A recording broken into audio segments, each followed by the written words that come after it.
నా పేరు సురేంద్ర అన్న. నేను ఇప్పుడు ఎవరైతే డెడ్ బాడీ దొరికిందో అమ్మాయి వాళ్ళ అన్నను, అంటే మా బాబాయ్ కూతురే అమ్మాయి. సో యాక్చువల్గా ఏంటంటే మా తమ్ముడు ఉన్నాడు. వాడు అమ్మాయి యాక్చువల్గా మా సొంతూరు వచ్చేది హనుమనగుత్తి గ్రామము. సో హనుమనగుత్తి అయితే ఈ పాప చదువు కోసం అనేసి ప్రొద్దుటూరు చేరాల్సి వచ్చింది మా బాబాయ్ వాళ్ళు. సో రోజు మా తమ్ముడు బీటెక్ అయిపోయిన తర్వాత వీడు ఇంటి దగ్గర ఉండడం వల్ల అమ్మాయిని రోజు మా తమ్ముడు డ్రాప్ చేసేవాడు. డ్రాప్ చేసిన తర్వాత వీడు బీటెక్ అయిపోయింటే సర్టిఫికేట్స్ కోసం కాలేజీకి వెళ్ళాడు. సో ఈ అమ్మాయి ఒకటి కాలేజీకి వెళ్తా అనేసి వెళ్ళింది మా పిన్నికి చెప్పేసి. సో మా పిన్ని ఏంటంటే మళ్ళీ మా పిన్ని డాక్రా తీసుకుంది. సో దానికోసం అనేసి ఊరికి వచ్చింది హనుమనగుత్తి గ్రామానికి వచ్చినప్పుడు నేను అక్కడే ఉన్నాను ఊరిలోనే. సో కాలేజీ వాళ్ళు ఫోన్ చేశారు మా పిన్నికి, ఇలా మీ అమ్మాయి రాలేదు, సో ఇలా అందుకనేసి కాల్ చేసామంటే నేను అక్కడే ఉంటే మా పిన్ని అరే ఇలా వైషు స్కూల్కి రాలేదన్న, కాలేజీకి పోలేదంట, సో పోదాంరా కాలేజీ దగ్గరికి అంటే కాలేజీ దగ్గరికి వెళ్ళాము. కాలేజీకి వెళ్ళేసి అక్కడ చూశాను, అక్కడ సార్ వాళ్ళు ఉన్నారు. నేను అడిగాను ఏం జరిగింది, మీకు ఏమైనా ఇన్ఫర్మేషన్ ఉందా అంటే కొంచెం వాళ్ళు కూడా చెప్పలేదు. తర్వాత నేను కొంచెం గట్టిగా అడిగాను, దానివల్ల వాళ్ళు చెప్పడము సో స్టూడెంట్స్ అయితే పేరు వద్దండి, సో మీ అమ్మాయి వాళ్ళ ఫ్రెండ్స్కి వచ్చేసి ఇట్లా గండికోట పోతాను మండే అని చెప్పిందంట. అంటానే నేను ఏం చేసినా అంటే వెంటనే వీడు లోకేష్ అనే పిల్లడు ఉన్నాడు. యాక్చువల్గా వాడు 1 year నుంచి మా చెల్లెని ట్రాప్ చేస్తున్నాడు ఊర్లో. మెయిన్ రీజన్ కూడా ప్రొద్దుటూరు అది చేరడానికి అది కూడా కారణమే. సో మేమేంటంటే ఆల్రెడీ వాడి 3 times నేను వార్నింగ్ ఇచ్చాను గట్టిగా. వార్నింగ్ ఇచ్చిన తర్వాత వాడు లేదు నేను అసలు వెళ్ళను, అసలు మీ అమ్మాయి జోలికి రాను అని చెప్పాడు. సరేనేసి ఎందుకంటే ఇప్పుడున్న జనరేషన్ ప్రకారం ఒక అబ్బాయి తప్పు చేసినంటే అమ్మాయి సపోర్ట్ కూడా ఉంటుంది. సో అందుకనేసి వాళ్ళకి వార్నింగ్ ఇచ్చాను నార్మల్గానే.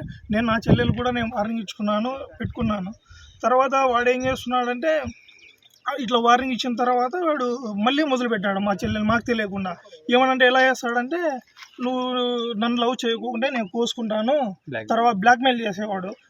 మీ పేరెంట్స్ మీ అన్న వాళ్ళందరూ జైలుకి వెళ్తారు అని అలా చెప్పేవాడు. మా పాప ఏంటంటే ఇంకా అలా భయపడేసి వాడు ఏం చెప్పినా వినేదనమాట. సో అలా ట్రాప్ చేశాడు. తర్వాత నేనేం చేశాను, కాలేజ్ దగ్గరికి వెళ్ళిన తర్వాత చెప్పారు ఇట్లా గండికోటకు పోయిందనేసి. నేను మా అన్నకు కాల్ చేశా, అన్న నువ్వు మా అన్న ప్రొద్దుటూరులోనే పనిచేస్తాడు, సో మా పిన్ని ఈడే ఉంది, నువ్వు కాలేజ్ దగ్గరికి రా అనేసి మా అన్నను మా పిన్నిని కాలేజ్ దగ్గర పెట్టేసి నేను గండికోటకు వచ్చేసాను. సో నేను గండికోటకు వస్తాను. నేనేం చేశానంటే వాడి ఫోన్ లోకేష్ కానీ పని చేయలేదు. వాడి పాత నెంబర్ నా దగ్గర ఉంది, ఆ నెంబర్ పని చేయకుండా అంటే నేను వాళ్ళ బావకు కాల్ చేశాను. అంటే ఇంతకుముందు గొడవ జరిగిపోయి వాళ్ళ బావ వాళ్ళు కూడా వచ్చారన్నారు. అంటే వాళ్ళ పెద్దలు అనేసి నేను వాళ్ళకి చెప్పాను, వాళ్ళ ఫ్రెండ్స్ కొంచెం నాకు. సో అందువల్ల వాళ్ళకి చెప్పాను ఇలా జరుగుతుంది చూసుకో అనేసి. సో అందువల్ల నేను వాళ్ళకి కాల్ చేసి వీడు ఎత్తకుండా అంటే వాళ్ళ బావ ఏం చెప్పాడంటే కడపకు ఐటీ ఫీజు కట్టని వెళ్ళినాడు అంటే నేను వాడు యాక్చువల్గా 10th ఫెయిల్. అంటే నాకు తెలిసి లాస్ట్ ఇయర్ ఫెయిల్. వాడు రెగ్యులర్ అయితే రాయలేదు, తర్వాత ఏం రాశాడు రెగ్యులర్ అయితే వాడు ఎగ్జామ్స్ రాయలేదు, ఫెయిల్. సో అందుకనేసి నేను వాడికి అది చెప్పాను, అరే వాడు 10th ఎగ్జామ్స్ రాయలేదు కదా, నువ్వు ఐటీ ఎలా చెప్తావు ఫీజు కట్టినంటే లేదు వాడు ఓపెన్ కట్టిన తర్వాత పాస్ అయ్యేసి ఐటీ ఫీజు కట్టని వెళ్ళి ఉన్నాడు అన్నాడు. సరే అనేసి నేను కాల్ కట్ చేసి ఇంకా నేను ఇక్కడ వస్తున్నా గండికోటకు. దారిలోనే ఈ కాల్స్ అన్నీ జరిగాయి.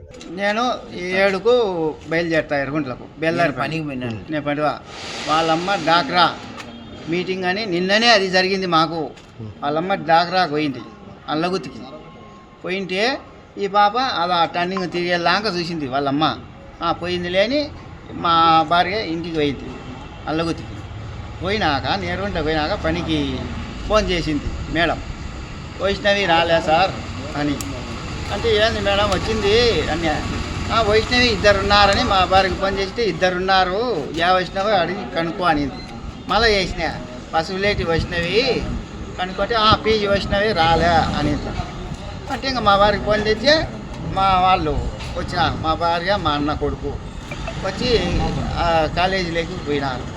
కాలేజీలోకి పోయింటే ఇంక కనుక్కొని నాకు ఫోన్ చేసినారు, లేదు బా అని మా భార్య. సరే నేను పనికి మధ్యాహ్నంకు 2 కల్లా దిగుతలే అని వాళ్ళ ఫ్రెండ్స్తో 5 కల్లా కాలేజీలో ఉంటా అని చెప్పింది. ఉండే చెప్పాలి మనం. సో మనకి పి వైష్ణవి అని చెప్పేసి 17 years old అమ్మాయి యాక్చువల్లీ నిన్న ప్రొద్దుటూరు 1 town లిమిట్స్లోని మిస్సింగ్ కంప్లైంట్ ఇచ్చారు వాళ్ళ పేరెంట్స్ వచ్చి. మనం మిస్సింగ్ కేసు ఒకటి ఫైల్ చేయడం జరిగింది. ఆఫ్టర్ దట్ మన ఎస్ఐ అండ్ ఎంటైర్ బ్యాచ్ అంతా కలిపి ఇక్కడ మనకి ఉన్నారు అని తెలిసి ఇక్కడంతా వచ్చి గాలించాము, గండికోట ఏరియా అంతా. సో గాలిస్తే ఈరోజు మార్నింగ్ అరౌండ్ 6-6:30 టైంలోని మనకి ఆ అమ్మాయి బాడీ దొరకడం జరిగింది. అండ్ ఆఫ్టర్ దట్ ఇప్పుడు మేము విచారిస్తున్నాము. అట్ ద మూమెంట్ సస్పీషియస్గా ఎవరెవరైతే ఉన్నారో వాళ్ళని ఇంట్రోగేట్ చేసి ఫర్దర్గా ఏమైనా ఉంటే details will tell to media. Thank you.